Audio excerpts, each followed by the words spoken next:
이른 아침에도 진짜 많이 와주셨네요. 네, 물론 네, 그래서 안녕하세요. 네. 자, 그러면 지금부터 2025년 지구과학 원 학습 방법에 대해서 간단하게 설명드리도록 하겠습니다. 먼저 제 소개를 간단하게 드리고 지구과학 원이 어떤 과목인지 한번 살펴본 다음에 그에 따른 학습 방법과 제 강의 소개 간단하게 드리고 마무리하도록 하겠습니다. 먼저 저는 서울대학교 지구환경과학부를 졸업하고 현재 두각학원과 위더스 학원에서 아이들 지구과학원 내신 수업과 수능 수업 진행하고 있습니다. 서울대학교 지구환경과학부는 전국에서 지구과학을 가장 깊이 있게 공부하는 곳이에요. 그렇기 때문에 아이들이 공부하는 내용에 대한 좀 더 폭넓은 지식과 좀 더 깊은 이해를 바탕으로 아이들에게 오개념이 생기지 않게끔 철저한 논리 구조로 짜여진 수업을 진행하고 있습니다. 자, 그러면 지구과학 원에서 어떤 내용을 다루는지 한번 살펴보도록 하겠습니다. 지구과학 원은 크게 고체지구, 대기와 해양, 그리고 우주 단원 이렇게 세 가지로 나뉘어 있는데요.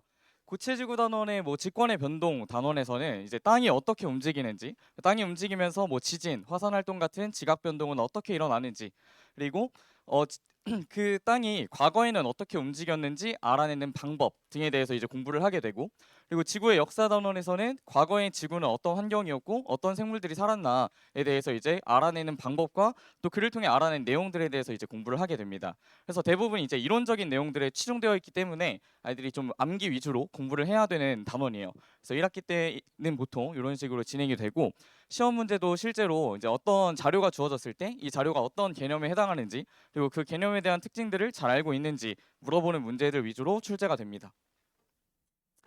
그다음 이제 대기와 해양 단원 같은 경우에는 대기와 해양에 어떤 특징들이 있고 이 대기와 해양은 어떤 식으로 움직이게 되는지 그리고 얘네들끼리 움직이면서 서로 어떤 식으로 상호작용하는지를 공부하게 되는데 이 부분은 이제 땅과 다르게 땅 같은 경우에는 움직이는 속도가 너무 느리다 보니까 이제 아이들이 실제로 관측 자료를 다루기는 좀 어려운데 대기와 해양 같은 경우에는 오늘 날씨, 1년 전 날씨, 지금 태풍이 오고 있는지 안 오고 있는지 이런 것들이 실시간으로 반영이 되기 때문에 자료 해석을 이제 추가적으로 해줘야 돼요. 그래서 암기할 내용도 엄청 많은데 자료 해석 연습까지 해야 되는 그래서 이제 1학기 중간고사 그리고 기말고사에 비해서 이제 1학기 기말고사 뒷부분이랑 2학기 중간고사 때는 공부할 내용이 훨씬 더 많아집니다. 그래서 실제로 출제되는 문제들을 보더라도 이런 복잡한 자료들이 주어지고 이 자료가 어떤 상황인지를 먼저 해석을 한 다음에 이제 개념 외웠던 거 바탕으로 선지를 파악하게 되는 이런 식으로 문제가 출제가 돼요. 그다음 이제 마지막으로 우주 단원 같은 경우에는 이제 우리 태양계 밖에 있는 별과 그 별 주위를 돌고 있는 행성 그리고 그 행성에 살고 있을지도 모르는 외계인을 찾는 방법에 대해서 공부를 하게 되고 그리고 이제 우리 태양계가 속해 있는 우리 은하 밖에 또 수많은 은하들이 있는데 그 은하들의 특징과 그 은하들이 포함되어 있는 이 우주는 어떤 특징을 가지고 있고 앞으로는 어떻게 변할까에 대해서 공부를 하게 됩니다. 그래서 이제 우주 단원 같은 경우에는 이론적으로 외울 것도 엄청 많은데 자료 해석도 복잡하고 거기다 이제 복잡한 계산까지 곁들여진 이런 문제가 이제 출제가 돼요. 그래서 이제 2학기 기말고사가 되면은 포기하는 학생들도 굉장히 많아져서 오히려 이제 포기만 안 하면은 등급이 올라가는 그런 상황이라고 할 수 있습니다. 그래서 끝까지 지구과학 원은 실제로 이제 시간이 지날수록 더 많은 노력을 요한다라고 이제 말씀을 드릴 수 있을 것 같아요. 자, 그럼 지구과학 원에 대해서 또 추가로 드릴 말씀이 뭐가 있을까 좀 생각을 해보다가 가장 많이 지구과학 원 하면 아이들이 많이 얘기하는 게 의문사더라고요. 의문사. 그 의문사라고 하면은 본인이 이제 문제를 풀었을 때는 이거 무조건 맞았다라고 생각을 하는데 이제 실제로 채점을 해보면 틀렸고 왜 틀렸는지를 아무리 봐도 모르겠는 거죠. 그래서 그런 이유에는 크게 세 가지 정도가 있는데 첫 번째로 좀 상충하는 개념이 굉장히 많습니다. 이제 물리나 화학 같은 경우에는 특정한 이제 상황을 딱 제한시켜서 만들어 놔서 A이면 A 다시라는 결과가 나오고 B라면 B 다시라는 결과가 나오는 딱 한 가지 트랙밖에 없는 그런 상황들을 가정해서 공부를 하게 되는데요. 지구과학 같은 경우에는 실제 자연에서 일어나는 일들을 보다 보니까 그 어떤 결과에 대해서 얘를 야기시키는 요인이 한두 가지가 아닌 거죠. 그렇기 때문에 어떤 논리를 따라가느냐에 따라서 답이 다 달라집니다. 예를 들어서 이제 기압과 날씨 단원에 처음에 딱 시작할 때 저기압 중심에는 상승 기류가 발달하고 고기압 중심에는 하강 기류가 발달한다라는 내용을 이제 공부를 하게 돼요. 근데 그 다음 주에 바로 열대저기압 단원에서는 태풍의 눈은 이제 저기압 중심인데 태풍의 눈에는 약한 하강 기류가 발달한다라는 내용을 이제 공부를 하게 되는 거죠. 근데 이 내용이 당연하게도 물론 당연한 건 아니지만 당연하면 안 되는데 이제 지구과학 교과서에는 그냥 이게 딱 이 정도의 텍스트로만 나와 있어요. 그럼 아이들이 왜 저기압 중심에는 상승 기류가 발달하고 왜 태풍의 눈에는 약한 하강 기류가 발달하는지를 정확한 설명을 듣지 않으면은 모른 채로 그냥 예외인가 보다 하고 이제 외우게 됩니다. 그래서 이제 아이들이 문제를 풀다가 태풍의 눈이 저기압이다라는 게 나오면은 저기압이니까 상승 기류겠네 하고 이제 문제를 풀거나 또는 태풍의 눈에는 하강 기류가 발달한다라는 선지가 나오면은 하강 기류? 그럼 고기압인가 보다 하고 풀다가 이제 틀리게 되는 거죠. 그래서 이런 부분들을 이제 정확히 알고 문제를 풀기 위해서는 이 각각의 내용들을 하나의 텍스트 문장 자체로 외우는 게 아니라 이 문장을 인과관계를 쪼개서 공부를 해줘야 됩니다. 어떤 것이 원인이고 어떤 것이 결과인지를 정확히 알고 공부를 해야 되는데요. 먼저 기압관을 시단원에서 공부했던 저기압 중심에는 상승 기류가 있다라는 것에 대한 이제 원리는 다음과 같습니다. 이제 저기압 중심으로는 주변에 있는 공기가 이제 수렴을 하게 되는데요. 그럼 주변에 있는 공기가 가운데로 모여들면 가운데 원래 있던 공기를 이렇게 누르겠죠. 그래서 원래 있던 공기가 눌리면서 위로 올라가는 게 이제 상승 기류가 만들어지는 원리입니다. 그래서 이런 식으로 원인과 결과를 정확히 알아야 되고 태풍의 눈에서는 저기압이라서 처음에는 똑같아요. 처음에는 이제 공기가 수렴하면서 원래 있던 공기를 눌러주니까 이제 위로 이렇게 올라가는데 어느 순간부터는 수렴하던 공기가 이제 회전을 하기 시작합니다. 주변에서 돌기 시작하면서 이 회전에 의해서 가운데로 수렴을 하지 못하니까 더 이상 눌러주지 못하는 거죠. 그래서 원래 눌러져 있던 힘들이 점점 약해지면서 올라갔던 애들이 살짝 내려오는 거. 그게 이제 약한 하강기류예요. 근데 이런 부분들을 공부하지 않고 외워버리면 물론 이런 게 한두 가지면 다 외울 수 있겠지만 이런 내용이 지구과학 원에 걸쳐서 워낙 많기 때문에 이 내용들을 원리를 이해하지 못하면은 정확히 기억하고 문제를 풀기가 어려워집니다. 그래서 그런 것에 좀 더 집중해서 공부를 하면 좋을 것 같아요. 두 번째는 이제 비교할 대상이 엄청 많다는 건데요. 되게 비슷한 것 두고 계속 대소 비교를 하거나 하는 것이 되게 많습니다. 그래서 예를 들어서 문제를 하나 보여드리면 이제 6월 평가원 문제인데 지금 선지를 딱 보시면은 막 7월과 1월 30도 S와 30도 N 그리고 A 시기, 현재 B 시기 이런 식으로 되게 비슷한 것들을 막 A, B만 바꿔서 낸다든지 하는 게 되게 많아요. 그럼 아이들이 이런 문제가 한두 문제만 있으면은 집중해서 잘 풀 수 있겠지만 이런 문제가 이제 시험을 보면서 특히 내신 시험에는 한 30문제 중에 대여섯 문제들이 이렇게 복잡한 자료에다가 비슷한 선지를 계속 던져주게 되면은 이걸 처음에는 이제 머리로 풀다가 어느 순간부터는 살짝 이제 집중이 흐트러지면은 30도 N인데 30도 S로 생각하고 풀거나 뭐 A랑 B를 비교했는데 A랑 현재를 비교하거나 이런 식으로 해서 이제 틀리게 되는 거죠. 그래서 아이들이 이제 그런 걸 딱 가지고 와서 선생님 이거 왜 틀려요? 이거 맞지 않나요? 하다가 본인이 깨달아요. 이거 A랑 현재구나 이런 식으로. 그래서 이런 거를 최대한 줄이기 위해서는 표시를 많이 하면서 풀어야 됩니다. 그래서 이제 사실 내신 과목을 공부하다 보면 보통 두세 과목 이상 선택을 해서 풀게 되는데 풀리는 게 아니라 공부를 하게 되는데 이제 그때 화학이나 뭐 생명과학 같은 경우에는 이제 푸는데 시간이 많이 부족하다고 하더라고요. 그래서 이제 학원에서도 선생님들께서 가르쳐 주실 때 이 표시를 최소화하면서 푸는 방법을 많이 가르쳐 주신다고 해요. 근데 그런 방법들을 이제 지구과학에서도 그대로 적용을 하다 보니까 애들이 문제를 딱 풀면은 거의 그냥 표시가 거의 없어요. 그냥 선지에만 OX만 딱 쳐 있고 없는 경우가 대부분입니다. 근데 그렇게 되면은 이걸 이제 머릿속으로만 하다 보면 한두 문제는 처리가 가능하겠지만 이런 문제가 수없이 많이 나오면은 이제 어느 순간에 머리로 다 안 되는 경우들이 있기 때문에 어차피 지구과학은 시간이 없어서 못 푼다의 개념이 이거를 막 표시하는 그런 하나하나 읽는 시간이 부족한 게 아니라 개념이 안 떠올라서 그걸 떠올리는 데 시간을 쓰는 거거든요. 그래서 어차피 안 떠오를 거는 넘겨야 되기 때문에 이런 문제는 최대한 표시를 해가면서 실수를 줄이는 게 가장 중요하다. 요거는 이제 내신 들어가기 전부터 최대한 연습을 많이 했으면 좋겠습니다. 그다음 세 번째는 다양한 표현인데요. 하나의 개념에 대해서도 표현이 정말 다양해서 막 똑같은 표현을 19가지로도 표현을 할 수가 있어요. 그래서 실제로 작년 수능 문제인데요. 자료가 엄청 간단하죠. 실제로도 엄청 쉬운 자료인데 얘가 이제 오답률 1등이에요. 얘가 오답률이 1등이 된 이유는 딱 하나인데 요 디귿 보기 때문입니다.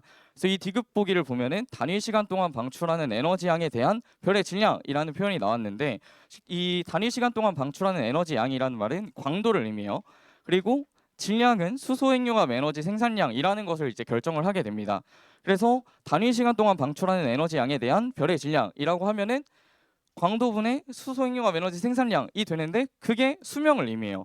그래서 이 보기가 간단하게 수명은 나가 다보다 짧다 이렇게 나왔으면 틀릴 사람이 없었을 텐데 이걸 이렇게 몇 단계에 걸쳐서 다른 표현으로 만든 다음에 이제 최종적으로 이 표현을 주니까 애들이 이게 뭐지? 이렇게 되는 거죠. 그래서 이런 것들을 최소화하기 위해서는 최대한 많은 표현들을 미리 접해보고 해석하는 방법들을 충분히 연습하는 게 중요합니다. 자, 그러면 이제 지구과학 원 내신의 문항 출처는 어떻게 될지 한번 살펴볼 텐데요. 먼저 제가 이제 이 두각학원에서 아이들 내신 기출문제집을 제작을 하고 있기 때문에 각각의 학교별로 작년 이제 2학기 기말고사 문항들을 한번 분석을 해봤어요. 그래서 가장 왼쪽에 이제 학교명이 있고 오른쪽에 총 문항수랑 그다음에 EBS 평가원 교육청 문항에서 어떻게 나왔는지 그리고 이외 문항이라고 하면 이제 선생님께서 직접 자료를 제작하는 것과 그리고 개념을 그냥 문제로 내시는 거 이렇게 해서 제가 문항수를 한번 적어봤습니다.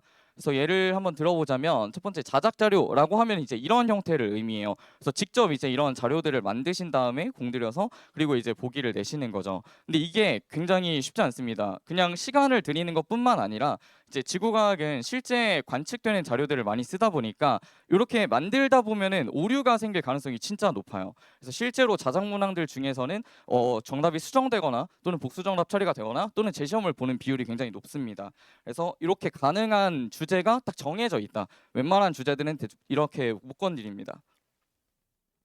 그리고 이제 두 번째로 개념 문제 같은 경우에는 이렇게 너 이 개념 설명해 봐 하는 문제나 또는 이제 개념 이제 암기했던 내용들을 1, 2, 3, 4, 5로 해서 옳은 거, 옳지 않은 거 고르시오 하는 간단한 이제 개념 원리 활용 유형의 문제를 의미합니다.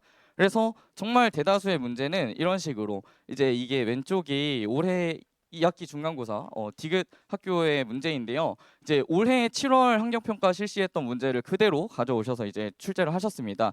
근데 진짜 제가 앞에 표현했던 요 뭐 24문제 중에 21문제, 24문제 중에 22문제, 24문제 중에 22문제 이런 식으로 거의 모든 문제들이 다 이렇게 출제가 돼요. 완전히 똑같은 문제에서 뭐 A, B만 서로 바꿔준다든지 아니면은 같은 유형의 똑같은 문제에서 다른 선지만 이제 가져온다든지 그래서 기존에 있던 기출 문제들의 선지와 자료 분석을 충분히 연습하면은 충분히 연습해야지만 그래야지만 이제 내신에서 높은 점수를 얻을 수 있다고 말씀드릴 수 있습니다. 자, 그럼 이제 내신 지구과학원을 어떻게 대비할까에 대해서 지금까지 말씀드렸던 내용을 한번 정리를 해보자면 첫 번째로 단원별 특징에 따른 학습을 해야 된다. 이제 1학기 중간고사부터 기말고사까지 고체지구 단원을 공부할 때에는 좀 더 내신 그 개념들을 외우는 데 집중을 하면서 그냥 외우면은 사실 아이들에게 그냥 개연성 없는 암기 대상이 되기 때문에 그 배경들에 대해서도 충분히 설명을 해주고 아이들에게 최대한 연관성 있는 내용들을 흐름에 맞춰서 가르쳐 주면서 이제 애들이 그 흐름을 이해하고 공부할 수 있도록 해야 됩니다. 그리고 이제 원리 이해를 바탕으로 개념을 학습해야 되는데 이제 인과관계를 정확히 알고 공부를 해야 된다. 그리고 다양한 표현 해석을 미리 연습해야 되고 EBS 평가원 교육청 기출 연습을 해야 된다라고 말씀드릴 수 있습니다. 시간이 얼마 남지 않아서 간단하게 제 강의 소개를 드리자면 일단 앞서 말씀드렸던 그 인과관계에 완전히 철저하게 집중한 교재를 활용하고 있고 제 강의는 그렇게 진행이 되는데요. 그래서 그냥 이제 문장으로 뭐뭐 한다 이런 식으로 끝나는 게 아니라 왜 이렇게 돼서 이렇게 되는지 이제 화살표로 다 이걸 다 표시해서 아이들이 그 인과관계를 맞춰서 공부를 할 수 있게끔 교재를 만들어 놓았고요. 그다음 이제 열심히 공부한 다음에는 백지노트를 작성하게 되는데 백지노트라고 하지만 백지는 아니죠. 제가 이제 옛날엔 진짜 완전 백지였는데 점점 가이드라인을 제시하다 보니까 어느 순간부터 이제 핵심 내용 요약 정리로 바뀌었습니다. 그리고 이제 공부를 하고 나서 다음 주 이 자리에 오면은 또 많이 까먹기 때문에 아이들 공부하기 전에 이제 빈칸 채우기 하면서 이 내용이 무슨 내용이었는지 저랑 함께 다 톱파보는 시간을 가지게 되고 그리고 이제 주간 테스트를 보게 되는데 주간 테스트는 매주 이제 12문항 15분으로 진행이 되고 각각의 문항들이 이제 주제별 빈출 문항으로 되어 있는데 방학 때는 보통 이제 EBS 기출들로 이루어져 있고 이제 학기 중에는 대치동 주요 학교의 이제 내신 기출 문제들로 이루어져서 실제 내신 기출에 이런 식으로 나온다. 내신의 문제들이 이런 식으로 출제가 된다라고 알려주고 있습니다. 이렇게 시험 본 다음에 이제 틀린 문항들에 대해서는 오답동형 문항을 제가 제작을 해서 주게 되는데요. 각각의 이제 정답수 다 적어주고 회차별로 이제 평균 어땠는지 내 정답수 어떤지 해서 아이들이 좀 더 동기를 가지고 공부를 할 수 있게 해주고 그다음에 이제 동형 문항을 그날 클리닉 시간에 바로 풀 수 있게 해서 약점을 최대한 줄이고 가는데 집중을 하고 있습니다.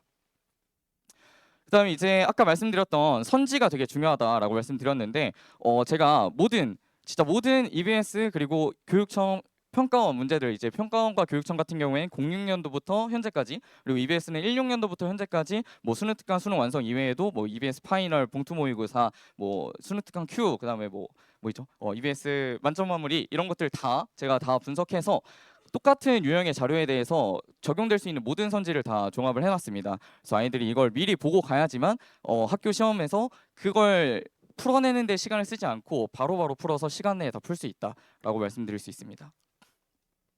그다음에 이제 주제별 연습 문제 같은 경우에는 EBS 평가원 교육청에 대해서 그동안 있었던 모든 유형에 대해서 이제 내신 대비 기간에는 자료를 다 활용해서 풀어보는 연습을 할 수 있게끔 하고 있습니다. 그다음에 이제 질의응답 같은 경우에는 클리닉 시간에도 충분히 진행을 하겠지만 그때 다 안 되면은 제가 항상 제가 직접 다 카톡이나 문자를 답변을 해주고 있고 이런 식으로 텍스트로 다 안 되는 경우에는 이렇게 그림을 그려서 다 이제 해주기 때문에 충분히 활용을 할 수 있었으면 좋겠고요. 강의 일정 간단하게 말씀드리자면 윈터스쿨 같은 경우에 이제 화목 1시 반부터 5시까지 진행이 되고 1월 2일 날 개강이 됩니다. 그래서 지구과학 원 전 범위를 다루려고는 하지만 9회차밖에 안 되기 때문에 실제로 이제 내신 기간에는 20회차에 걸쳐서 공부하는 내용이라서 9회차에 다 다루는 건 말이 안 되고요. 근데 이 내용들을 사실 이 내용들 중에서는 그냥 이제 지식의 나열, 그냥 외워야 할 내용들이 있는가 반면에 이제 아까 말씀드렸던 것처럼 원리를 이해해서 인과관계를 공부해야만 이해할 수 있는 부분들이 있어서 사실 제 강의의 가장 큰 가치는 그 인과관계를 짚어준다는 거에 라고 생각을 하기 때문에 이제 그 인과관계가 꼭 필요한 단원들에 대해서 좀 중요하게 다뤄볼 생각입니다. 그리고 이제 우주 특강 같은 경우에는 목요일과 토요일 이제 저녁과 오후에 진행이 되는데요. 5회에 걸쳐서 이제 얘네들은 이제 처음부터 끝까지 다 철저하게 공부를 해볼 내용이 생각이에요. 그래서 여기까지 지구과학원 학습 방법에 대해 말씀드렸습니다. 들어주셔서 감사합니다.